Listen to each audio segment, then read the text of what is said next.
Hello friends, welcome to learn services. This is Ram Soni. Discuss करेंगे NDA 2020 की। ये official answer की है और एनडीए 2020 की ऑफिशियल आंसर की में हम आज डिस्कस करेंगे गैट का पेपर। देखिए, गैट के पेपर में दो पार्ट होते हैं और इसमें जो सेकेंड पार्ट है जिसमें जीएस का पार्ट होता है उसको हम डिस्कस करेंगे। पार्ट वन जो कि इंग्लिश का होता है उसको ऑलरेडी हम डिस्कस कर चुके हैं, वो हमारे चैनल में आप जाके देख सकते हैं। इसकी प्लेलिस्ट में बना दूंगा तो बाद में आप उसको भी देख सकते हैं। ये ऑफिशियल आंसर की है जो यूपीएससी के द्वारा जारी की गई है। इसमें एक क्वेश्चन जो है जिसको विलोपित किया गया है, मतलब हटाया गया है, और मैं आपको बता दूं ये सीरीज बी है। इन केस आपको फर्दर जानना है, हालांकि इसको आपको जरूरत पड़ेगी नहीं, but still in case you want to know about that. तो चलिए शुरू करते हैं आज के पहले क्वेश्चन, जिससे कि आपको पता होना चाहिए यदि एनडी आप देने के इच्छुक हैं। यदि आप किसी और एग्जाम वाले हैं तो अच्छी बात है, तो आपके लिए क्वेश्चन इंपॉर्टेंट है। इन केस यदि आप एनडीए देने के इच्छुक हैं तो आपको बता दूं एनडीए कुल मिला के 600 नंबर का होता है और इस 600 नंबर में कुल मिला के एनडीए होता है 900 नंबर का, जो आपका रिटर्न होता है। इस 900 में गैट का पेपर 600 नंबर का होता है, 300 नंबर का मैथ्स होता है। इस 600 में देखा जाए तो कुल मिला के जो क्वेश्चन होते हैं, नंबर ऑफ क्वेश्चन, वो होते हैं 150 क्वेश्चन। और यहां पे यदि हम देखें तो स्टार्टिंग के 50 क्वेश्चन इंग्लिश के हैं, बाद के जो 100 क्वेश्चन है वो हैं आपके जीएस के। तो चलिए शुरू करते हैं 51st क्वेश्चन, जो कि जीएस का पहला क्वेश्चन है। निम्नलिखित में से किस द्वीप समूह का हिस्सा न्यूजीलैंड माना जाता है? तो यहां पे आपके सामने ऑप्शन दिए हुए हैं, माइक्रोनेशिया, मेलानेशिया, पॉलिनेशिया या हवाई द्वीप श्रृंखला।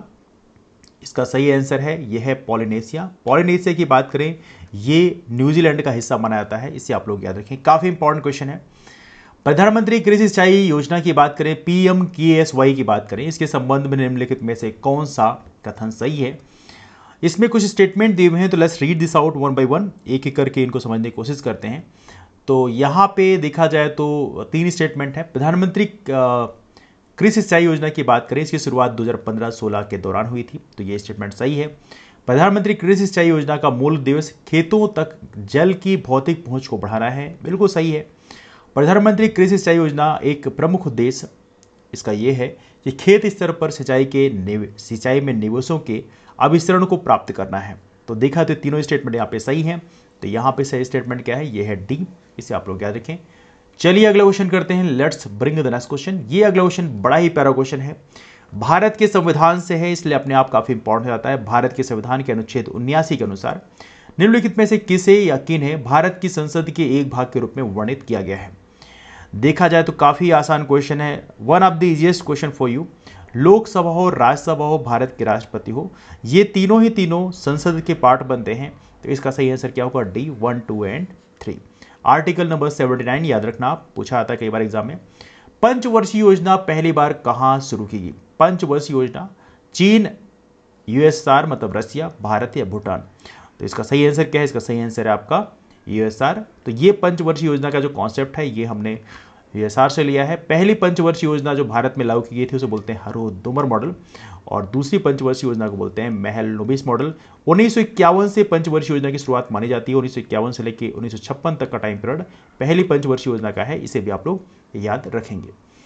अगला क्वेश्चन आपके सामने, गरीबी हटाओ का आह्वान किस पंचवर्षीय योजना में सम्मिलित किया गया था? बड़ा ही इंपॉर्टेंट क्वेश्चन है, ये क्वेश्चन एग्जाम में बहुत बार पूछा गया है। गरीबी हटाओ योजना का आह्वान, इसका आह्वान देखा जाए तो ये क्वेश्चन आपका किया गया है। The right answer for this question is पांचवी पंचवर्षीय योजना। ये वो दौर था जब इंदिरा जी ने गरीबी हटाओ का नारा दिया था और अपोजिशन ने नारा दिया था इंदिरा हटाओ। तो ये भी काफी इंटरेस्टिंग है। एनीवे, अगला क्वेश्चन लेते हैं, let's bring the next question to you. तो ये इंग्लिश वाला पार्ट है, तो इंग्लिश वाले पार्ट को मैं डिस्कस अभी नहीं कर रहा हूँ, बाद में हम इंग्लिश वाला पार्ट भी डिस्कस करेंगे, but as of now we are focusing in Hindi part. अगला क्वेश्चन यहाँ पे इसको सुमेलित करना है। यहाँ पे सुमेलित करने के लिए दिए हुए हैं, कूट दिए हुए हैं, तो आइए दोनों कूट को समझते हैं। तो ये क्वेश्चन हमारा है और इसमें सही कूट देख लेते हैं पहले कि सही कूट इसमें क्या दिया हुआ है। तो सही कूट इसमें है बी, तो ये ऑफिशियल आंसर की के हिसाब से सही कूट बी है। अब आइए मैच कर लेते हैं। तो इसमें देखा जाए तो पहला जो स्टेटमेंट है, यदि आप जस्ट 1 सेकेंड होल्ड ऑन, ए की बात करें तो ए का सही आंसर है 3। तो यहां पे पूछा गया पंचवर्षीय योजना के बारे में। तो तीव्रतर एवं अधिक समावेशी वृद्धि की बात करें, मतलब इंक्लूजन की बात करें, तो यहां पे देखा है तो यहां पे 11वीं पंचवर्षीय योजना में इसको फोकस किया गया है। तीव्रतर और अधिक समावेशी और संधारणीय वृद्धि की बात करें तो 12वीं पंचवर्षीय योजना में बात किया गया है। द्वितीय विश्व युद्ध से उत्पन्न असंतुलन को ठीक करना, या सुधारने की बात करें तो ये बेसिकली पहली पंचवर्षीय योजना में किया गया था, चूंकि द्वितीय विश्व युद्ध बेसिकली उसी टाइम पे हुआ था 1939 से लेके 1945 तक का जो टाइम पीरियड है ये आपके द्वितीय विश्व युद्ध का टाइम है, 1939 से लेकर 1945 तक।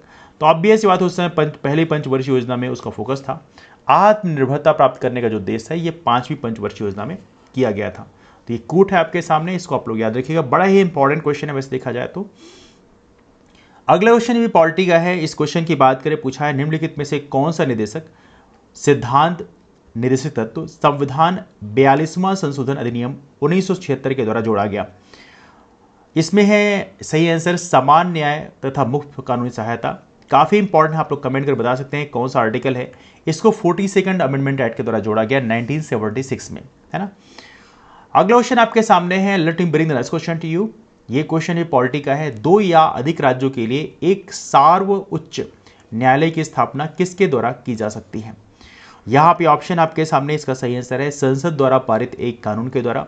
तो 2 या 2 से अधिक राज्यों के लिए एक सार्वोच्च न्यायालय यदि आप स्थापित करना चाहते हैं, इंटीग्रेटेड हाई कोर्ट डेवलप करना चाहते हैं, तो संसद द्वारा एक कानून पारित करना पड़ेगा और उसी के द्वारा आप क्रिएट कर सकते हैं। यहाँ पर भारत के राष्ट्रपति सीधा का सीधा एक एग्जीक्यूटिव ऑर्डर से क्रिएट नहीं कर सकते, पार्लियामेंट के द्वारा क्रिएट होता है। 1928 में कांग्रेसी नेताओं की एक समिति ने भारत के लिए एक संविधान का मसौदा तैयार किया। इस समिति की अध्यक्षता किसने की 1928 में। बहुत ही इंपॉर्टेंट क्वेश्चन है और ये है आपका मोतीलाल नेहरू। मोतीलाल नेहरू की अध्यक्षता में किया गया था 1928 में, उन्होंने एक मसौदा तैयार किया था और काफी इंपॉर्टेंट बना। जयपाल सिंह के बारे में निम्नलिखित में से कौन सा कथन सही नहीं है। जयपाल सिंह काफी इंपॉर्टेंट नेम है वैसे देखा है तो यहाँ पे कुछ स्टेटमेंट दिए, वे संविधान सभा के सदस्य थे, ये स्टेटमेंट बेसिकली सही है। अगला स्टेटमेंट यहाँ पे लिखा है, उन्होंने आदिवासी महासभा की स्थापना किया। काफी महत्वपूर्ण नाम है, आदिवासी महासभा की स्थापना का श्रेय जयपाल सिंह को जाता है। वे पहली भारतीय राष्ट्रीय हॉकी टीम के कैप्टन भी थे और उन्होंने छत्तीसगढ़ के लिए एक अलग राज्य का अभियान चलाया। तो ऐसा नहीं है, क्योंकि उस टाइम पीरियड में थे ही नहीं, तो छत्तीसगढ़ के लिए अलग राज्य का अभियान तो बहुत बाद में चलाया गया। तो ऑब्वियस सी बात है जयपाल सिंह साहब उस टाइम पे नहीं है, तो ये स्टेटमेंट इसमें गलत है। ठीक है, अगला क्वेश्चन आपके सामने है, let me bring the next question to you. अगला क्वेश्चन है, कुपोषण के संदर्भ में टिक्की मौसी का क्या है। तो ये बताना है कुपोषण के संदर्भ में टिक्की मौसी क्या है, व्हाट इज टिक्की मौसी। तो इसका सही आंसर है बेसिकली एक शुभंकर है। टिक्की मौसी क्या है, एक शुभंकर है, मतलब एक मोटो आप कह सकते हैं। तो ये है टिक्की मौसी कुपोषण के लिए। तो ये आप लोग याद रखें, काफी अच्छा क्वेश्चन है। विश्व पर्यटन दिवस 2019 की विषय वस्तु निम्नलिखित में से क्या थी। विश्व पर्यटन दिवस 2019, इस क्वेश्चन का सही आंसर है आपका पर्यटन और नौकरियां सभी के लिए एक बेहतर भविष्य। तो विषय वस्तु मतलब आमतौर पर पूछा जाता है, स्लोगन क्या था, यह आमतौर पर पूछा जाता है वर्ल्ड टूरिज्म डे 2019 की बात करें तो इसका सही आंसर है basically and right answer is the पर्यटन और नौकरियां सभी के लिए एक बेहतर भविष्य। हालांकि कोविड-19 के चलते जो टूरिज्म है 2020 में बहुत बुरी तरह से प्रभावित हुआ और 2021 में भी प्रभावित रहने की ही पॉसिबिलिटी है, बिकॉज कोविड के चलते लॉकडाउन ऑलमोस्ट हर एक जगहों में है। That's why things are not pretty smooth. निम्नलिखित में से किस देश ने सैन्य थल सेनाभ्यास, इसे बोलते हैं TSENTR 2019 का आयोजन किया। किस देश ने इसका आयोजन किया, TSENTR 2019 का आयोजन। इसका सही आंसर है आपके सामने, यह है रूस। रूस ने इसका आयोजन किया था। अगला क्वेश्चन आपके सामने, ये सारे क्वेश्चन काफी इंपॉर्टेंट है। निम्नलिखित में से किस देश को कंट्री ऑफ विंड्स, हवाओं का देश कहा जाता है। बड़ा ही प्यारा क्वेश्चन है, कंट्री ऑफ विंड्स कहा जाता है। यह है आपका डेनमार्क। डेनमार्क की बात करें तो इसको बोलते हैं country of winds. Please remember one. निम्नलिखित में से कौन सा भारत सरकार का सबसे पुराना वैज्ञानिक साइंटिफिक विभाग है। सबसे पुराना साइंटिफिक विभाग की बात की जा रही है, तो इसका सही आंसर है आपका भारतीय सर्वेक्षण विभाग। भारतीय सर्वेक्षण विभाग, इसे बोलते हैं सर्वे ऑफ इंडिया। ये हमारे भारत का सबसे पुराना साइंटिफिक डिपार्टमेंट है। अगला क्वेश्चन आपके सामने, नसीम अल बहार। नसीम अल बहार की बात करें, एक द्विपक्षीय नौसैनिक अभ्यास है, मतलब नवल आप कह सकते हैं, नवल अभ्यास है। यह अभ्यास भारत और किस अन्य देश के बीच में हुआ है। तो ये जो प्रैक्टिस है ये बेसिकली इंडिया और एक कंट्री है जिसका नाम है आपके सामने ओमन। इंडिया और अमन के बीच में नसीम अल बहार है, एक द्विपक्षीय नौसैनिक, एक प्रकार से नवल एक्सरसाइज आप बोल सकते हैं। तो ये इनके बीच में हुई है, इसे आप लोग याद रखें। काफी इंपॉर्टेंट क्वेश्चन, अक्सर पूछा था इस तरह क्वेश्चन। अगला क्वेश्चन आपके सामने है कोनेरू हम्पी। कोनेरू हम्पी निम्नलिखित में से किस खेल के उत्कृष्ट खिलाड़ी हैं? तो आमतौर पे ये क्वेश्चन पूछा जाते हैं, पर्सनालिटी बेस्ड क्वेश्चन, और इसका सही आंसर यहां पर है सी, शतरंज के खिलाड़ी हैं कोनेरू हम्पी, याद रखिएगा नाम। खेलो इंडिया यूथ गेम्स 2020, खेलो इंडिया यूथ गेम्स 2020, इसका आधिकारिक शुभंकर निम्नलिखित में से कौन सा था? बड़ा ही इंपॉर्टेंट क्वेश्चन है, ये आपको आज ही पता होना चाहिए, this a very important question, और ये था विजय, विजय था इसका शुभंकर। जनवरी 2020 में ईरान में तेहरान के इमाम खुमैनी विमान पत्तन से उड़ान के तुरंत बाद एक यात्री विमान दुर्घटनाग्रस्त हुआ, जिसमें सवार लगभग 170 लोग मारे गए। यह वायुयान निम्नलिखित में से किसका है? ईरान में तेहरान के इमाम खुमैनी विमान पत्तन से उड़ान के तुरंत बाद ये क्रैश हुआ था। और इस प्लेन की बात करें, ये कहाँ का है? ये है यूक्रेन इंटरनेशनल एयरलाइंस का था, इसे आप लोग याद रखें, काफ़ी इंपॉर्टेंट क्वेश्चन है, हालांकि करंट अफेयर के हिसाब से भी इतना रिलेवेंट नहीं है, लेकिन फिर भी। मिलान की बात करें, एक बहुपक्षीय नौसैनिक अभ्यास है, क्या है? मिलान। तो मिलान 2020 की बात करें, किस शहर में आयोजित किया गया? इसकी बात करें तो इसका सही आंसर क्या है? इसका सही आंसर आपका, बेसिकली इसमें देखा है तो इसको एलिमिनेट कर दिया गया है। सो इसमें देखा जाए तो ये क्वेश्चन एलिमिनेट कर दिया गया है। वैसे मिलान की बात करें तो इसको कंडक्ट करना था विशाखापट्टनम में, लेकिन चूंकि बिकॉज ऑफ कोविड-19 के चलते मिलान 2020 का जो मिलिट्री एक्सरसाइज, ये एक नवल एक्सरसाइज आप कह सकते हैं, इसको पोस्टपोन कर दिया गया है। तो दैट्स वाई राइट नाउ ये एलिमिनेट कर दिया गया है, मतलब ये नवल एक्सरसाइज होने वाला था, तो यहाँ पे किया गया था वाला सिस्टम हटा दिया गया, किया गया था, बेसिकली किया गया नहीं था, तो इसलिए इसको एलिमिनेट कर दिया गया है। तो ये ऑप्शन जो है बेसिकली एलिमिनेट कर दिया गया है, चूंकि विशाखापट्टनम में कंडक्ट हो नहीं पाया है। ठीक है, अगला क्वेश्चन आपके सामने है, let us break the next question. खड़िया चाक और संगमरमर निम्नलिखित में से किसके विभिन्न रूप हैं? ये काफी अच्छा क्वेश्चन है और इसका सही आंसर है आपका कैल्शियम कार्बोनेट। तो इसकी बात करें तो कैल्शियम कार्बोनेट के विभिन्न रूप हैं, खड़िया चाक हो या संगमरमर हो, these are the part of calcium carbonate, type of calcium carbonate. यन कोश की बात करें, हम बात कर रहे हैं यन कोश, सेल में इलेक्ट्रॉनों की अधिकतम संख्या कितनी होती है? एन कोश की बात कर रहे हैं, काफ़ी अच्छा क्वेश्चन है। तो ये थोड़ी आपका फिजिक्स बेस्ड क्वेश्चन हो गया, तो ये है आपका केमिस्ट्री बेस्ड क्वेश्चन हो गया। तो इसका सही आंसर है 32, तो एन कोश में 32 हो सकते हैं। थोड़ा सा इसके लिए आपको 12th की केमिस्ट्री आनी चाहिए। सिरका विनेगर का अन्य नाम क्या है? काफ़ी अच्छा क्वेश्चन है, सिरका का पूछा गया दूसरा नाम, तो ऐसे क्वेश्चन एग्जाम में बहुत पूछे आते हैं, और इसका सही आंसर है एथेनोइक एसिड, इसे बोलते हैं एथेनोइक एसिड, ये है सिरका विनेगर का दूसरा नाम। अगला क्वेश्चन आपके सामने, ये क्वेश्चन, किसी द्रव को कांच के एक बीकर में रखा गया, ठीक है, द्रव स्तंभ द्वारा बीकर के आधार पर आरोपित दाब के संबंध में निम्नलिखित में से कौन सा कथन सही है? तो सही स्टेटमेंट चूज करना है। दाब बीकर के आधार के क्षेत्रफल पर निर्भर करता है? नहीं। दाब द्रव स्तंभ की ऊंचाई पर निर्भर करता है? बिल्कुल सही स्टेटमेंट है, दाब जो है द्रव स्तंभ की ऊंचाई पर निर्भर करता है। अब इसको यदि आप फार्मूला जानना चाहते हैं तो आपको पता होना चाहिए, P = होता है रो जी एच। तो हाइट जितनी ज्यादा होगी दाब उतना ज्यादा होगा, दैट्स बेसिक कॉन्सेप्ट। चलिए अगला क्वेश्चन लेते हैं, let's bring the next question. अगला क्वेश्चन आपके सामने है, ये क्वेश्चन है, ध्वनि तरंगों के प्रगमन आगे बढ़ने के संबंध में निम्नलिखित में से कौन सा कथन सही नहीं है? तो कौन सा कथन इसमें सही नहीं है? तो यहाँ पे यदि हम बात करें, ध्वनि तरंगे पानी से होकर गुजर सकती हैं, बिल्कुल सही बात है, गुजर सकती हैं। ध्वनि तरंगे हवा से होकर गुजर सकती हैं, ये भी सही है। ध्वनि तरंगे स्पास से होकर गुजर सकती हैं, बिल्कुल गुजर सकती हैं, क्यों नहीं गुजर सकती? ध्वनि तरंगे निर्वात से होकर गुजर सकती हैं, नहीं, ध्वनि तरंगे जो है निर्वात से नहीं क्रॉस हो पाती, they need a proper medium, proper एक मीडियम चाहिए होता है, तो इसलिए स्टेटमेंट इसमें गलत है। ठीक है, अगला क्वेश्चन है, काफी अच्छा क्वेश्चन है, और ये पूछा गया आप लोगों से, दीनदयाल बंदरगाह पोर्ट कहां पर स्थित है? दीनदयाल पोर्ट कहां पे है? नामकरण चेंज किया आपने, वैसे भी नामकरण चेंज हो रहे हैं देश में, और ये है गुजरात का, तो गुजरात के पोर्ट का नाम दीनदयाल बंदरगाह कर दिया गया है।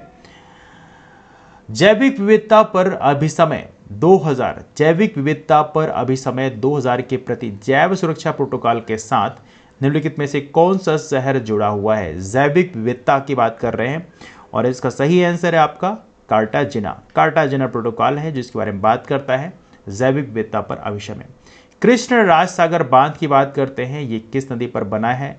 बड़ा ही प्यारा क्वेश्चन है, ज्योग्राफी का क्वेश्चन है, इंडियन ज्योग्राफी क्वेश्चन है, और इसका सही आंसर है कावेरी नदी पे है कृष्ण राज सागर डैम, जो कि आपके साउथ इंडिया में है। कावेरी नदी का उद्गम की बात करें ब्रह्मगिरी की पहाड़ियों से होता है, ये आप लोग जानते ही हैं। अगला क्वेश्चन आपके सामने निम्नलिखित में से कौन सा भारतीय राज्य दो अथवा अधिक देशों के साथ अंतर्राष्ट्रीय सीमा को साझा नहीं करता? कौन सा राज्य दो या अधिक देशों के साथ अंतर्राष्ट्रीय सीमा को साझा नहीं करता? दो मतलब कम से कम दो या अधिक को नहीं करता। तो इसका सही आंसर क्या है? इसका सही आंसर है आपका अरुणाचल प्रदेश करता है, असम करता है, मिजोरम, त्रिपुरा नहीं करता। तो ये आप लोग याद रखें, त्रिपुरा केवल एक ही देश के साथ करता है, ये ऐसी खासियत है, ऐसा आप इसको याद रखेंगे। भारत की जनगणना 2011 के अनुसार भारत के निम्नलिखित राज्यों में से कौन सा एक राज्य न्यूनतम आबादी वाला राज्य है? न्यूनतम मतलब सबसे कम आबादी वाला राज्य है। इन्हीं ऑप्शंस के हिसाब से बताना है। महाराष्ट्र, मध्य प्रदेश, उड़ीसा, पंजाब। बट ऑब्वियस बात 10 पंजाब।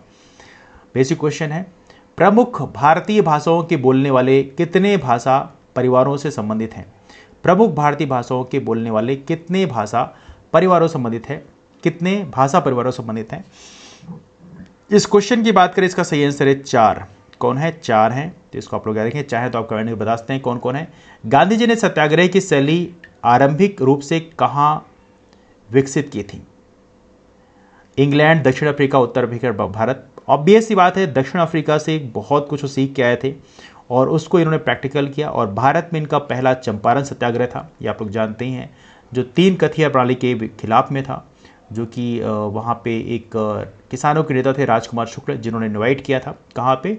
लखनऊ अधिवेशन में 1916 में, कांग्रेस का जो लखनऊ अधिवेशन था। Anyway, let's bring the next question.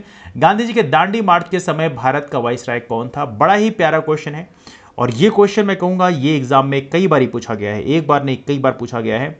और इसका सही आंसर आपके सामने है and that is Lord Irwin. Irwin उस समय बेसिकली दांडी मार्च के समय वाइसराय थे। और इरविन, गांधी इरविन समझौता आपने सुना भी होगा, तो आई एम श्योर कि आपको याद होगा। निम्नलिखित में से कौन सी एक अमेरिकी समाचार पत्रिका गांधी जी के दांडी मार्च के बारे में आरंभ में बहुत संशयात्मक थी, किंतु एक सप्ताह के भीतर ही उसने अपनी राय पूरी तरह से बदल ली और एक महात्मा और राजनेता के रूप में गांधी जी का अभिवादन किया? तो बेसिकली ये रिकॉग्नाइज किया गया। हालांकि इतना डीप फैक्ट याद रखना थोड़ा मुश्किल है, लेकिन इसका नाम है टाइम्स। ठीक है। निम्नलिखित में से किस वर्ष में इंग्लैंड में यात्री ट्रेन रेलगाड़ी आरंभ की गई? किस वर्ष में इंग्लैंड में? इंग्लैंड की बात पूछी गई है और ये है आपका 1825 में, काफ़ी पहले की बात है, क्वाइट वे बिफोर। अगला क्वेश्चन आपके सामने है और ये क्वेश्चन थोड़ा सा फिजिक्स का है। किसी गोली दर्पण की वक्रता त्रिज्या r है तथा फोकस दूरी f में है, इनमें सही संबंध क्या है? तो ये रहा आपका फिजिक्स का क्वेश्चन। तो ये काफ़ी अच्छा क्वेश्चन, इसका सही आंसर होगा आपका r = 2f। क्या है? r = 2f, याद रहेगा। चलिए अगला क्वेश्चन करते हैं। कांच के एक गिलास में पानी के अंदर रखा हुआ एक नींबू अपने वास्तविक आकार से बड़ा दिखाई देता है, ऐसा किस कारण से होता है? बड़ा ही प्यारा क्वेश्चन है और ऐसे क्वेश्चन एग्जाम बहुत पूछे आते हैं और इसका सही आंसर है प्रकाश का अपवर्तन होता है और प्रकाश के अपवर्तन की वजह से आपको ये देखने को मिलता है। ठीक है। अगला क्वेश्चन है, एक पतली झिल्ली से होकर प्रकाश नेत्र में प्रवेश करता है, इस झिल्ली को क्या कहा जाता है? बड़ा ही अच्छा क्वेश्चन है और इस क्वेश्चन का सही आंसर है कॉर्निया। क्या है? कॉर्निया। तो ये पतली झिल्ली है जहां से प्रकाश अंदर जाता है। अगला क्वेश्चन आपके सामने, उस वैज्ञानिक का नाम क्या है जिसने सूर्य के प्रकाश का स्पेक्ट्रम प्राप्त करने के लिए पहली बार कांच के प्रिज्म का उपयोग किया? बड़ा ही अच्छा क्वेश्चन है और इसका सही आंसर है आइजैक न्यूटन। कौन है? ये है आइजैक न्यूटन, नाम याद रखना आप। अगला क्वेश्चन आपके सामने है, let me bring the next question. एक औद्योगिक प्रशीतित्र रेफ्रिजरेटर की बात करें, सिंपल सी बात, थोड़ा डिफिकल्ट है, जो 10 घंटे प्रतिदिन 30 दिनों के लिए कार्य करने पर 5 किलोवाट पावर का उपयोग करता है, को परिचालित करने के लिए ऊर्जा का मूल्य कितना होगा? अब यहाँ पे प्रति किलोवाट आवर ऊर्जा का प्रभार दिया हुआ है, इसके हिसाब से आपको वैल्यू फाइंड आउट करनी है। सो फ्रेंड्स, इसका सही आंसर जो है इसमें दिया हुआ है 6000 रुपीज़। अब ऐसे क्वेश्चन को सॉल्व करने का जो तरीका है वो तो हालांकि मैं आपको बता सकता हूँ, but it will take too much time. यदि आपको फिर भी समझ ना आ रहा हो तो आप बता दीजिएगा। बहुत ही आसान क्वेश्चन है, हल्का कॉमन सेंस क्वेश्चन है, जहाँ पे आपको ये पता लगाना है कि प्रति किलोवाट ऊर्जा का प्रभार यहाँ दिया हुआ है। तो 1 यूनिट का जो चार्ज ऑलरेडी दिया है 4 रुपये। अब यहाँ पे 5 किलोवाट पावर का उपयोग करता है, तो 5 किलोवाट मतलब किलो जूल पर सेकेंड, 1 सेकंड का जो चार्ज है वो 5 है किलो जूल। ठीक है, 10 घंटे चलेगा प्रति 30 दिनों के लिए। तो इस हिसाब से आप निकाल सकते हो। तो ये जो 1 किलोवाट आवर होता है ना, 1 किलोवाट आवर होता है, इसी को बस कुल निकालना मैं आपको बता देता हूँ ये क्या होता है बेसिकली। तो 1 किलोवाट आवर बेसिकली जूल की यूनिट होती है, ये एनर्जी की यूनिट होती है। आवर को आप 3600 में कन्वर्ट करो, 3600 सेकेंड, और यहाँ किलो जूल्स पर सेकेंड कर दो, है ना, और यहाँ पे 1 कर दो, तो यहाँ पे कितना हो गया 3600, आवर को आपने सेकंड किया, 3600 सेकंड हो गया, 3600 किलो जूल हो गया। तो एक यूनिट में देखा जाए तो एनर्जी जो होती है वो है 3600 किलो जूल। अब बस आप ये यहीं पे निकाल के फाइंड आउट कर लो, पता नहीं लग जाएगा। नहीं समझ में आएगा तो बता देना, मैं फाइंड आउट कर दूंगा, क्योंकि टाइम थोड़ा ज़्यादा लग जाएगा। तो let's bring the next question. अगला क्वेश्चन लेते हैं, चुंबकीय क्षेत्र के संबंध में निम्नलिखित में से कौन सा कथन सही नहीं है। वेल, इस क्वेश्चन की यदि हम बात करें तो इसका सही आंसर बेसिकली यहाँ पर दिया हुआ है सी, चुंबकीय क्षेत्र रेखाएं। इसमें सही नहीं है, तो ये देखिए, चुंबकीय क्षेत्र एक राशि है जिसमें दिशा और परिमाण दोनों होते हैं। बिल्कुल सही बात है, दिशा और परिमाण दोनों होते हैं। चुंबकीय क्षेत्र रेखाएं समृद्ध वक्र या क्लोज्ड वक्र कर्व होती हैं, तो ये भी बिल्कुल सही स्टेटमेंट यहाँ पर देखा जाए तो है। और इसके अलावा देखा है तो यहाँ पे स्टेटमेंट चुंबकीय क्षेत्र रेखाएं खुला वक्र ओपन कर्व होती हैं, ये गलत है। चुंबकीय क्षेत्र रेखाएं जो होती हैं वो क्लोज्ड होती हैं, क्लोज्ड कर्व होती हैं। मतलब मान लीजिए आप ये मैग्नेट बना रखे हो तो यहाँ पे बिल्कुल क्लोज होती है, मतलब ये पूरा साइकिल कन्वर्ट हो जाती है ना। कोई भी दो चुंबकीय रेखाएं एक दूसरे को नहीं काटती, ये भी सही स्टेटमेंट है, बिल्कुल सही है। तो यहाँ पे ये स्टेटमेंट सही, बहुत ही अच्छा क्वेश्चन है, बेसिकली मैं कहूँगा मैग्नेटिज्म के लिए समझने वाला क्वेश्चन है। अगला क्वेश्चन यहाँ पे निम्नलिखित में से कौन सा कथन सही नहीं है, इसमें कौन सा कथन सही नहीं है। और ये भी क्वेश्चन काफ़ी अंडरस्टैंडिंग क्वेश्चन है, काफ़ी अच्छा क्वेश्चन है। इसकी बात करें तो पहला है वकी मिस्टर फुलरीन कार्बन का एक अप्रूप है, तो ये बेसिकली देखा जाए तो this is the right one, ये बेसिकली स्टेटमेंट सही है। हीरा विद्युत का एक अच्छा चालक है, देखिए हीरा विद्युत का चालक बेसिकली नहीं है, हीरा जो है ऊष्मा का चालक है, विद्युत का चालक नहीं है, तो ये स्टेटमेंट यहाँ पे गलत है। ग्रेफाइट विद्युत का एक अच्छा चालक है, बिल्कुल सही बात है, चालक है। ग्रेफाइट में प्रत्येक कार्बन परमाणु 3 अन्य कार्बन परमाणु जुड़ा होता है, ये भी सही है। तो हीरा विद्युत का चालक नहीं है बल्कि ऊष्मा का चालक माना जाता है, ठीक है। तो ये थोड़ा सा डिफरेंस है, इसको आप याद रखेंगे। अगला क्वेश्चन यहाँ पे है क्लोरोप्रोपेन, क्लोरोप्रोपेन अणु जिसका आणविक सूत्र C3H7Cl है, इतने में कितने सहसंयोजी आबंध होते हैं। ये काफ़ी अच्छा क्वेश्चन है, वेरी इजी क्वेश्चन। इसमें देखा इसका सही आंसर है डी, मतलब क्लोरोप्रोपेन अणु जिसका आणविक सूत्र C3H7Cl है, इसमें सहसंयोजी आबंध होते हैं 10। तो इसको आप लोग याद रखें, that's very very important question, ठीक है। अगला क्वेश्चन यहाँ पे है किसी तत्व का सर्वाधिक मौलिक अभिलक्षण निम्नलिखित में से कौन सा है। यदि हम इसकी बात करें तो इसका सही आंसर क्या होगा, what is the right answer for this question. इसका आंसर है परमाणु क्रमांक। किसी भी तत्व का सर्वाधिक मौलिक अभिलक्षण निम्नलिखित में से कौन सा है, ये आपका परमाणु क्रमांक, याद रखें। अगला क्वेश्चन आपके सामने, न्यूट्रॉन की खोज किसने की थी। ये काफ़ी अच्छा क्वेश्चन, न्यूट्रॉन की खोज किसने की, और ये बड़ा ही फेमस क्वेश्चन है, कई बार एग्जाम पूछा गया, हर एग्जाम में पूछा आता है आमतौर पर। तो आप जानते हैं, दैट्स जेम्स चैडविक। तो जेम्स चैडविक का नाम आप लोग याद रखेंगे। अगला क्वेश्चन है किसी तत्व की परमाणु संहति निम्नलिखित में से किसकी संख्या के योग के बराबर होती है। यदि हम इसकी बात करें तो यहाँ पे देखा जाए तो ये है आपका केवल प्रोटॉनों और न्यूट्रॉनों की संख्या के योग के बराबर होती है। तो परमाणु संहति याद रखना, दैट्स क्वाइट इंपॉर्टेंट थिंग, ये भी इंपॉर्टेंट क्वेश्चन है। चलिए अगला क्वेश्चन करते हैं, 97वां क्वेश्चन करते हैं, और ये है क्वेश्चन 97। निम्नलिखित में से कौन से एक तत्व का समस्थानिक कैंसर के उपचार में प्रयुक्त किया जाता है। इस क्वेश्चन को आपने कई बार सुना होगा, और ये है कोबाल्ट। ये आपको सरप्राइज करने वाला है, बट ये है कोबाल्ट। कोबाल्ट का समस्थानिक जो है कैंसर के उपचार में उपयोग किया जाता है। This is quite new question for you. यहाँ पे लिखा है एक कोशिक जीवों की स्थिति में अतिरिक्त आधिक्य जल और अपशिष्टों को निष्कासित करने में निम्नलिखित में से कौन सा कोशिका अंगक एक भूमिका निभा सकता है। इस क्वेश्चन की बात करें तो इसका सही आंसर है बेसिकली धानी, मतलब वैक्यूल। तो ये आप लोग याद रखें, वैक्यूल, है ना। अगला क्वेश्चन निम्नलिखित में से कौन सा शब्द भूमि के एक ही उसी टुकड़े का एक साथ एक ही समय में 2 या अधिक फसलें उगाने की पद्धति को वर्णित करता है। बहुत ही प्यारा क्वेश्चन है, it's a very important question, और ये है मिश्रित फसल, इसे बोलते हैं मिक्स्ड क्रॉपिंग, ठीक है। अगला क्वेश्चन आपके सामने है, let us bring the next question. विषाणुओं पर प्रतिजैविक एंटीबायोटिक दवाओं के प्रभावों के बारे में निम्नलिखित में से कौन सा कथन सही है। प्रेजेंट कॉन्टेक्स्ट में काफी important question, is a very important question, और इसका सही आंसर यहाँ पर है वायरस उपापचयी पथों से युक्त नहीं होते जिन पर प्रतिजीवाणु कार्य कर सकते हैं, जबकि बैक्टीरिया में इस तरह के पथ होते हैं। तो ये काफ़ी अच्छा क्वेश्चन है, इसको आप लोग याद रखेंगे, है ना। अगला क्वेश्चन आपके सामने है, वर्ष 1914 में खोली गई पनामा नहर किसे जोड़ती है। यदि हम इसकी बात करें तो इसका सही आंसर है बी, मतलब एटलांटिक जो ओशन है और पैसिफिक ओशन है, इसको कनेक्ट करती है पनामा। तो ये आप जानते हो, इसमें बताने की मेरी जरूरत नहीं, 1914, और ये काफ़ी इंपॉर्टेंट है, एटलांटिक ओशन और पैसिफिक ओशन कनेक्ट करती है। आप कह सकते हो कि आपका लैटिन अमेरिका के उस जगह में है। अगला आपके सामने संयुक्त राज्य के 51 आरंभिक सदस्यों द्वारा 1945 में संयुक्त राष्ट्र चार्टर, यूनाइटेड नेशंस चार्टर कहाँ पर हस्ताक्षरित किया गया। इसके लिए हम बात करें तो ये क्वेश्चन काफ़ी अच्छा है और इसका सही आंसर है सैन फ्रांसिस्को सम्मेलन में।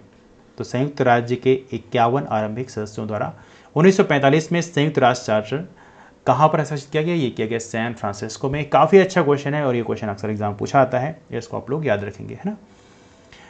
अगला क्वेश्चन आपके सामने है, और भारत में बनाए गए भू राजस्व अभिलेखों ने भूमि प्रयोग को कितने वर्गों में बांटा है। भू राजस्व अभिलेखों ने, ठीक है, तो इसका सही आंसर आपके सामने है, ये है 9 वर्ग में बांटा है। अगला क्वेश्चन आपके सामने है, भारत में शुष्क भूमि खेती मुख्यतः उन क्षेत्रों तक सीमित है जहां वर्षा होती है। तो शुष्क भूमि खेती जो है आप ये कितना काउंट करते हैं, तो ये है आपका 75 सेंटीमीटर से कम, ठीक है। तो लिमिट है, थोड़ा सा आप लोग याद रखें, ऐसे क्वेश्चन एग्जाम पूछे आते हैं और कई सारे एग्जाम पूछे आते हैं। सूखा संभावित क्षेत्रों से वर्जित होने के लिए किसी क्षेत्र के सकल फसल क्षेत्र मतलब सस्य क्षेत्र का कितना प्रतिशत सिंचाई के अंतर्गत होना चाहिए। काफ़ी अच्छा क्वेश्चन है, one of the great question, और यह है 30% या अधिक, इसे आप लोग याद रखेंगे। अगला क्वेश्चन, निम्नलिखित में से कौन सी एक प्रशांत महासागर की धारा नहीं है। तो इस क्वेश्चन की यदि हम बात करें तो इसका सही आंसर बेसिकली ओयासियो की बात करें। ओयासियो करंट जो है आपको बताना चाहिए, ओयासियो ओखोत्सक करंट जो है ये प्रशांत महासागर की है, और देखा है तो ओयासियो ओखोत्सक करंट जो है ये कोल्ड करंट आती है, that's kind of cold current. Alaska की बात करें तो अलास्का ऑब्वियस सी बात है, अलास्कन जो करंट है ये आपके प्रशांत महासागर में काउंट की जाएगी, चूँकि अलास्का प्रशांत महासागर का ही तरफ ओपनिंग है इसकी, तो ये भी प्रशांत महासागर साइड में है। अगला क्वेश्चन है, अगला है ऑप्शन इसमें अगुल्हास। अगुल्हास की बात करें ये यहाँ का नहीं है, और कैलिफोर्निया तो प्रशांत पेसिफिक ओशन का ही है, तो ये थोड़ा सा आप लोग याद रखें। आप लोग कमेंट करके बताइए जरा अगुल्हास कहाँ की करंट है, किस ओशन में है। भारत में मानसून की अवधि औसतन कितने समय के लिए विस्तारित होती है। वेल देखिए ये क्वेश्चन काफ़ी अच्छा क्वेश्चन है और इसका सही आंसर है बेसिकली 100 से 120 दिन। भारत में मानसून की अवधि औसतन 100 से 120 दिन के लिए विस्तारित होती है। काफ़ी अच्छा क्वेश्चन है, इसको आप लोग जरूर याद रखें। अगला क्वेश्चन आपके सामने है, निम्नलिखित में से कौन सा एक दक्षिण पूर्वी चीन की प्राकृतिक वनस्पति है। तो साउथ ईस्ट जो चाइना है इसके प्राकृतिक वनस्पति के बारे में पूछा गया है। हालांकि ऐसे क्वेश्चन काफ़ी इंटरेस्टिंग क्वेश्चन होते हैं और बता पाना आपके लिए मुश्किल होता है, इसे बोलते हैं उपोष्ण पृथुपर्णी सदापर्णी वन। काफ़ी इंटरेस्टिंग क्वेश्चन है, वैसे याद रखना थोड़ा डिफिकल्ट क्वेश्चन है। अगला आपके सामने निम्नलिखित में से कौन सी एक कोल्ड लोकल विंड है, मतलब शीत स्थानीय पवन है, मतलब कोल्ड विंड की बात की जा रही है। तो इसका सही आंसर आपका है, ये है आपका मिस्ट्रल, सेंटाई इना चिनूक, ये लो सब वार्म विंड है, गर्म हवाएं हैं। अगला क्वेश्चन आपके सामने है, let me bring the next question to you. Bengal में ग्रामीण समाज रूरल सोसाइटी की बात करें, यहाँ पे चिरस्थायी बंदोबस्त मतलब परमानेंट सेटलमेंट का परिणाम क्या था।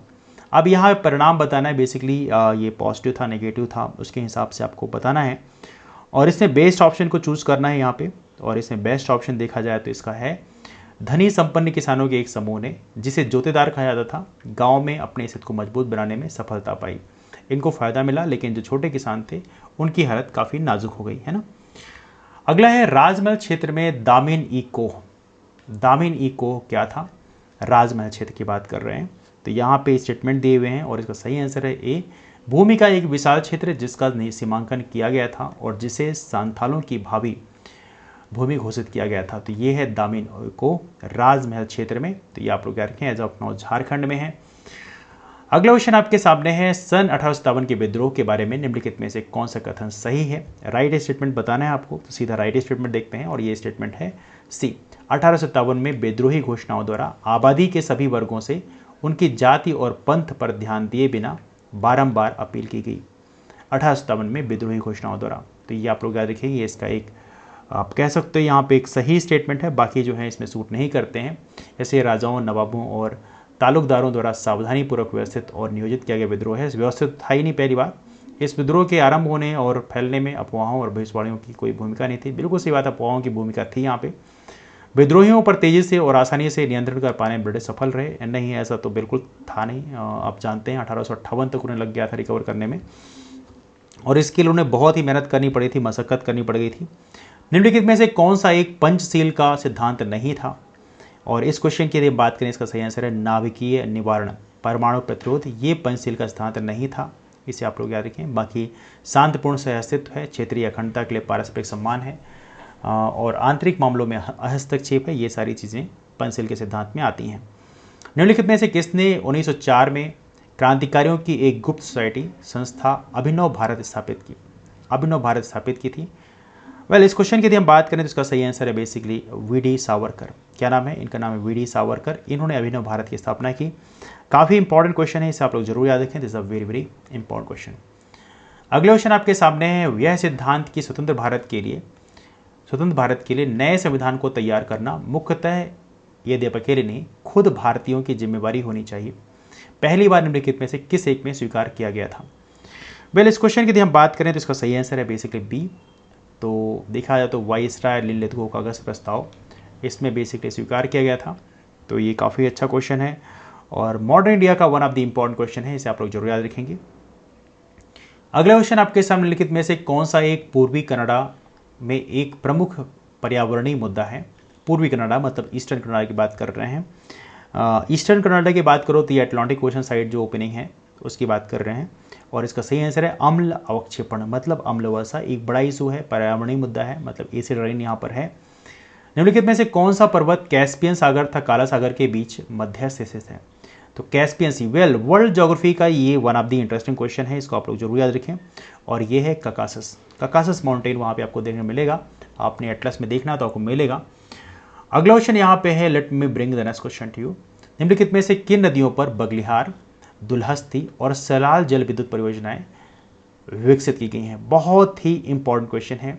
बगलिहार है, दुल्हस्ती है, तो मैंने आप लोग कभी याद किया होगा, इस क्वेश्चन को मैंने याद कराया था आप लोगों को कि बगलिहार है, बेसिकली दुल्हस्ती है और सलाल। BDS की बात करें तो मैंने आप लोगों को BCDS के फॉर्म में याद कराया था, BCDS है ना, BCDS बगलिहार, चेनाब, दुल्हस्ती और सलाल। ये सारे के सारे प्रोजेक्ट जो हैं कहाँ पे हैं? चेनाब नदी पे हैं।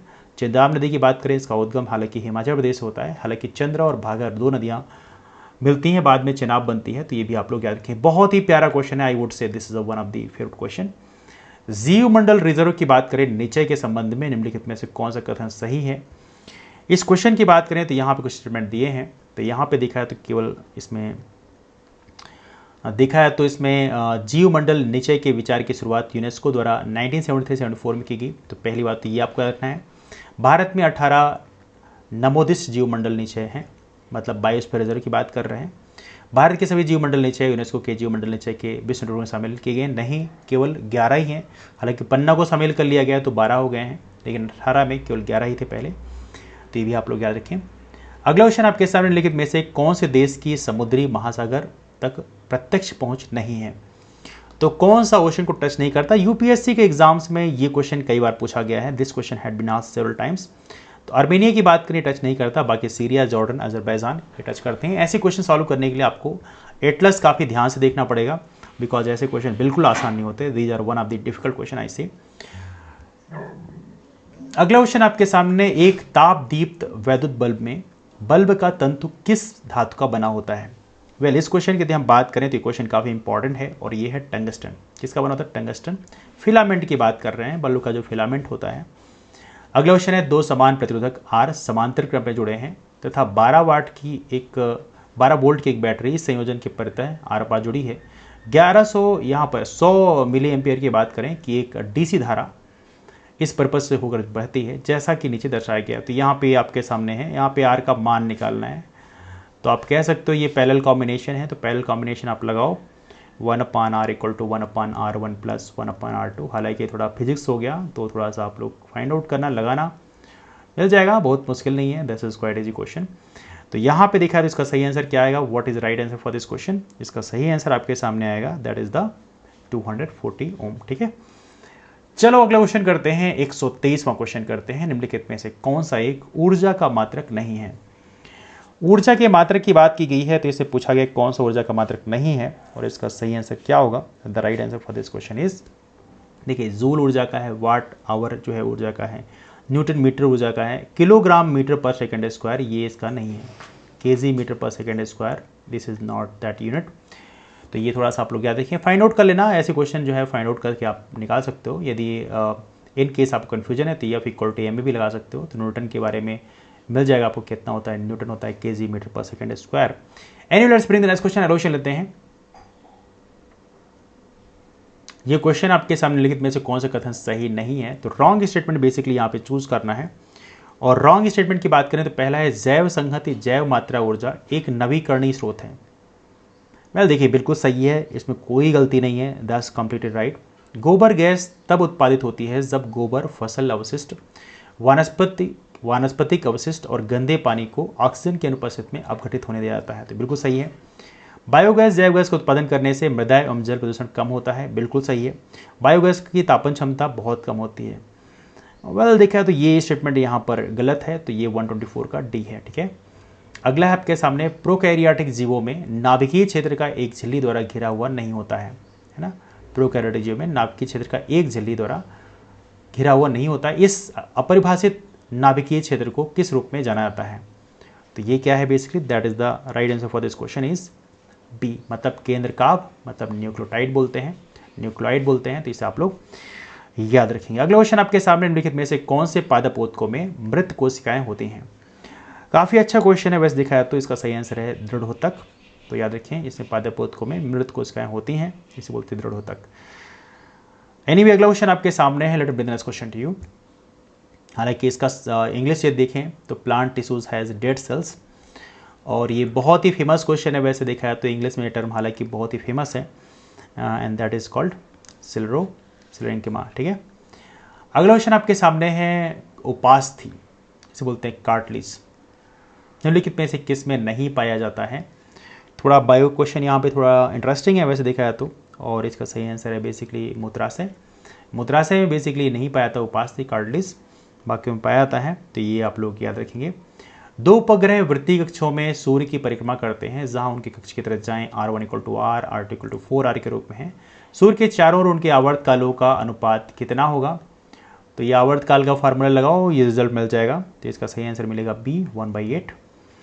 अगला क्वेश्चन है, एक धात्विक तार जिसकी प्रतिरोधकता 20 ओम है को लंबाई में 2 बार बराबर हिस्सों में काटा गया है, तत्पश्चात इन हिस्सों को समांतर में जोड़ा गया है। इस समानांतर संयोजन का प्रतिरोध किसके बराबर है। काफ़ी अच्छा क्वेश्चन है और इसका सही आंसर है बेसिकली सी, तो यहाँ पे थोड़ा कॉम्बिनेशन आप फिट करो और आंसर मिल जाएगा आपको। लंबाई में 2 बार हिस्सों में काटा गया है, तत्पश्चात इन हिस्सों को समांतर में जोड़ा गया है, तो ये बेसिकली प्रतिरोध तो सेम रहेगा, काटने से कोई फर्क नहीं पड़ता, और ये आप समांतर जोड़ दोगे फिर हो गया, लगा दो formula 1/r = 1/r + 1/r2, that's all, apply करो, रिजल्ट आ जाएगा। एक समान तीव्रता का प्रकाश किसी पूर्णतया परावर्तक सतह पर लंबवत गिरता है, यदि सतह का क्षेत्रफल आधा कर दिया जाए तो इस पर विकिरण बल हो जाएगा, कितना हो जाएगा। तो ऐसे क्वेश्चन देखा है, थोड़ा सा हल्का फिजिक्स के क्वेश्चन है बट थोड़ा मैथमेटिकल है, और इसका सही आंसर आधा हो जाएगा, ठीक है। तो ये थोड़ा सा आप लोग याद रखना, थोड़ा सा फिजिक्स का क्वेश्चन है। चलो अगला क्वेश्चन करते हैं, 131वां क्वेश्चन करते हैं, लेट्स गेट 131st क्वेश्चन। मानव नेत्र का वह भाग जिस पर प्रतिबिंब बनता है क्या कहलाता है। वेल देखा है तो इस क्वेश्चन का सही आंसर है आपका रेटिना में प्रतिबिंब बनता है। बहुत ही पुराना क्वेश्चन है और बहुत ही इजी क्वेश्चन है। यहाँ पे चित्र दिया है प्रोटॉन का और मैग्नेटिक फील्ड का डायरेक्शन दिया है। एक प्रोटॉन किसी चुंबकीय क्षेत्र में इसके लंबवत समकोण पर प्रवेश करता है, जैसा कि ऊपर दर्शाया गया है, तो प्रोटॉन पर कार्य करने वाले बल की दिशा क्या होगी। बताओ जरा इसमें कौन सा फार्मूला लगाओगे आप, कौन सा लॉ लगाओगे, आप लोग कमेंट कर बताना जरा। बड़ा इंटरेस्टिंग क्वेश्चन है और इसका सही आंसर है डी, टेस्ट के अंदर होगा। निम्नलिखित में से कौन सा एक कथन ध्वनि के बारे में सही नहीं है। ध्वनि के बारे में पूछा गया है और ये क्वेश्चन वाकई में कहूँगा काफ़ी अच्छा क्वेश्चन है, one of the great question, और ये फ्यूचर में यहाँ पे काम आएगा। और इसे पूछा गया है, प्रकाश की चाल की तुलना में ध्वनि धीमी चाल से आगे बढ़ती है। बिल्कुल सही बात है, प्रकाश की चाल की तुलना में ध्वनि धीमी, क्योंकि जब आप बिजली कड़कते हो आप देखते हो तो उसका जो थंडर है वो आपको देखने के लिए मिल जाता है, लेकिन उसका जो साउंड है वो बाद में आता है, ठीक है। अगला इसमें दिया है द नेक्स्ट स्टेटमेंट, ध्वनि तरंगे अनुप्रस्थ तरंगे हैं, नहीं ये अनुदैर्ध्य तरंगे हैं, तो बेसिकली ये गलत स्टेटमेंट है, दिस इज रॉन्ग वन। ध्वनि तरंगे कैसी हैं, अनुदैर्ध्य तरंगे हैं, तो ये अगला दिया है यहाँ सही है। शुष्क वायु की तुलना में आर्द्र वायु में ध्वनि तीव्रता से चलती है, तो बिल्कुल सही बात, दैट्स राइट वन। अगला क्वेश्चन आपके सामने है, जब लघुपथ मतलब शॉर्ट सर्किट की दशा घटित होती है तो परिपथ में धारा क्या होती है।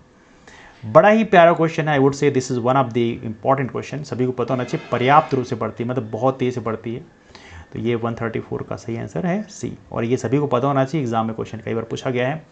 निम्नलिखित में से कौन सा एक मानव नर प्रजनन तंत्र का घटक नहीं है। मानव नर प्रजनन तंत्र का घटक नहीं है, तो ऐसे क्वेश्चन काफ़ी इंपॉर्टेंट है। गर्भाशय, सर्विक्स की बात करें, नर का तो सवाल ही नहीं उठता, गर्भाशय फीमेल में होता है, तो ये इसमें गलत है। बाकी मूत्र मार्ग, शुक्राशय, शुक्रवाहक के सारे होते ही हैं।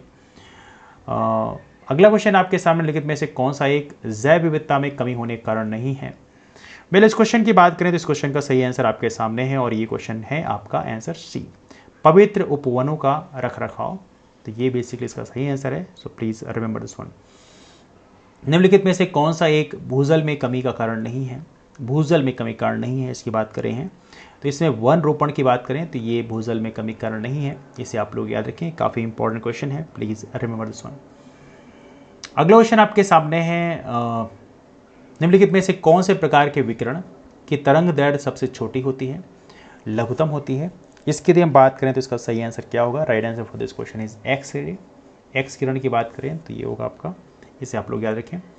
किसी परिपथ में विद्युत धारा की उपस्थिति का पता लगाने के लिए प्रयुक्त किया जाने वाला उपकरण है। किसी परिपथ में विद्युत धारा की उपस्थिति का पता, बहुत ही प्यारा क्वेश्चन है और ये तो आपको पता होना ही चाहिए। Right answer is galvanometer. ठीक है, अगला क्वेश्चन आपके सामने है, let me bring the next question to you. निम्नलिखित में से कौन सा एक बायोगैस का सबसे बड़ा घटक कंपोजिशन है।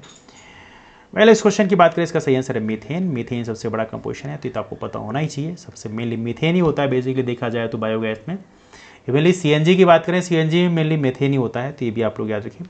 सूर्योदय और सूर्यास्त के समय में सूर्य लाल दिखाई देता है। प्रकाशिकी में यह घटना जो सूर्य के इस तरह से दिखाई देने के लिए जिम्मेदार है वो क्या कहलाती है। बहुत ही अच्छा क्वेश्चन है, आई एम श्योर कि बहुत सारे एग्जाम पूछा गया है। इसे बोलते हैं प्रकीर्णन। क्या बोलते हैं, इसे बोलते हैं प्रकीर्णन। तो इसे आप लोग याद रखना।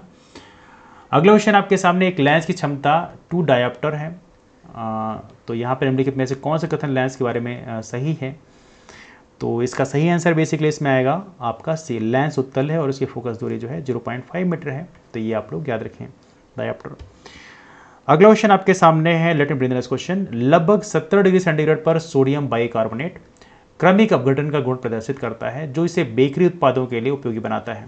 सोडियम बाइकार्बोनेट के इस उपयोग के लिए जिम्मेवार अपघटन उत्पाद है, क्या है।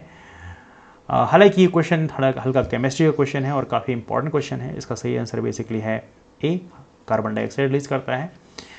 कॉपर सल्फेट, सोडियम कार्बोनेट और जिप्सम में क्रिस्टलन जल के अणुओं की संख्या है कितनी है। तो ये काफ़ी अच्छा क्वेश्चन है और इसका सही आंसर बेसिकली थोड़ा यदि आप 5, 10 और 2 है तो आप याद रखना, थोड़ा कॉमन सेंस लगाओगे तो बन जाएगा यदि आपने थोड़ा केमिस्ट्री पढ़ी है तो। अगला क्वेश्चन आपके सामने है, let me bring the next question. ये क्वेश्चन काफ़ी अच्छा है। जब सफ़ेद कपड़े पर लगे हल्दी के धब्बे को साबुन से रगड़कर पानी से जाता है तो रंगों के बदलने का सही अनुक्रम निम्नलिखित में से कौन सा होता है। बहुत ही अच्छा क्वेश्चन है, एग्जाम में कई बार पूछा गया है और इसमें देखा है तो पहले होता है ये पीला। तो पहले क्या होता है, पीला होता है, फिर लाल भूरा, फिर पीला होता है। तो ये बेसिकली सीक्वेंस होता है, तो ये आप याद रखना। This is quite important question, कई बार पूछा गया है। विरंजक चूर्ण और डीडीटी के बारे में निम्नलिखित में से कौन सा कथन सही है। विरंजक चूर्ण और डीडीटी, डीडीटी आप लोग जानते हैं, विरंजक चूर्ण भी जानते हैं। तो इसका सही आंसर क्या होगा, ये है दोनों में क्लोरीन होती है। ये इसकी एक खासियत होती है, दोनों में क्लोरीन होती है। निम्नलिखित में से कौन सा जल शुष्कक का सबसे बढ़िया उदाहरण है। वेल इसकी बात करें तो इसका सही आंसर बेसिकली है सिलिका जेल। सिलिका जेल इसका सबसे बढ़िया उदाहरण है, इसे आप लोग याद रखेंगे। अगला निम्नलिखित में से कौन से खनिज अम्ल की खोज सबसे पहले हुई थी। बहुत ही अच्छा क्वेश्चन है, मैं कहूँगा बहुत ही इंपॉर्टेंट क्वेश्चन है। ये है नाइट्रिक एसिड। नाइट्रिक एसिड की खोज सबसे पहले हुई थी, इसे आप लोग याद रखना। अगला क्वेश्चन अगले पेज में है, so let me bring the next question. संगलित स्फटिक क्वार्ट्ज का अपवर्तनांक है 1.46, नीलम का अपवर्तनांक है 1.77। यदि क्वार्ट्ज में प्रकाश की चाल VQ है और नीलम में प्रकाश की चाल VS है तो निम्नलिखित में से कौन सा एक संबंध सही है। काफ़ी अच्छा क्वेश्चन है, one of the great question I से। तो इसका सही आंसर है VQ is more than VS। तो ये आप याद रखें, डिपेंडिंग अपॉन द मीडियम। एक अवतल दर्पण की स्थिति में यदि किसी वस्तु को दर्पण के मुख्य फोकस F और ध्रुव P के बीच में रखा जाए, है ना, तो प्रतिबिंब के बारे में निम्नलिखित में से कौन सा एक कथन सही नहीं है।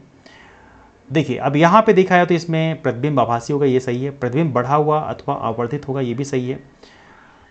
प्रतिबिंब अनंत पे क्यों बनेगा, व्हाई इट इज़ दैट, तो ये बेसिकली गलत है। प्रतिबिंब सीधा बनेगा, तो ये आप लोग याद रखना, दैट्स वेरी इंपॉर्टेंट।